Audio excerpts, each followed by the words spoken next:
আওয়ামী লীগ যা করেছে full confidence নিয়ে করেছে, ফুল ক্যাপাসিটি নিয়ে করেছে, এবং আওয়ামী লীগ জানতো তারা কি করছে। কিন্তু এই সরকারটাকে আওয়ামী লীগ যা করেছে, তাদের যে সংগঠন আছে ফুল কনফিডেন্স নিয়ে আওয়ামী লীগ কাজ করছে এবং তাদের যে ক্যাপাসিটি, ওই ক্যাপাসিটি নিয়ে আওয়ামী লীগ কাজ করছে, এরকমই মন্তব্য করলেন ব্যারিস্টার রুমিন ফারহানা। গুরুত্বপূর্ণ ভিডিওটা সম্পূর্ণ দেখবেন, শেয়ার করে দিবেন। মারাত্মক ভুল সেখানে থাকে। 2014 সালে কাজী নজরুল ইসলাম 3 সালে এসছেন বলে তিনি দাবি করেছেন। মানে আচ্ছা, আমরা এটা নিয়ে পাবলিক তো হাসাহাসির চরম করছে। আমার বক্তব্য ওইখানে না, আমার বক্তব্য হচ্ছে তার স্পিচ রাইটাররা যারা, এখানে কি কোনো খেলা আছে? কুমিল্লায় গিয়ে উনি ভিজিট করেন, উনি গিয়ে দিনাজপুরে আম আনেন।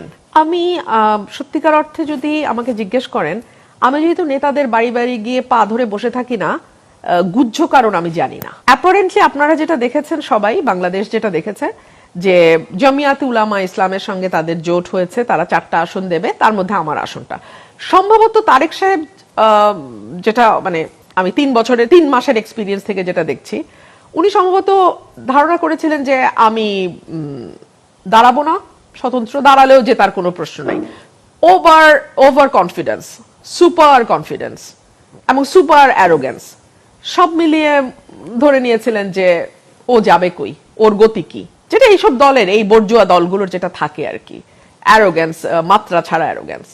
কিন্তু বাংলাদেশ তো আসলে বদলে গেছে। পেছন যাত্রা হয়েছে সত্য, জ্ঞান ভিত্তিক সমাজ আমরা তৈরি করতে পারি নাই, মেধাভিত্তিক সমাজ তৈরি করতে পারি নাই, মেরিটোক্রেসিকে আমরা প্রাধান্য দেই নাই, আমরা অর্থভিত্তিক সমাজ তৈরি করেছি। হ্যাঁ, এগুলো আমাদের পেছন যাত্রা বটে।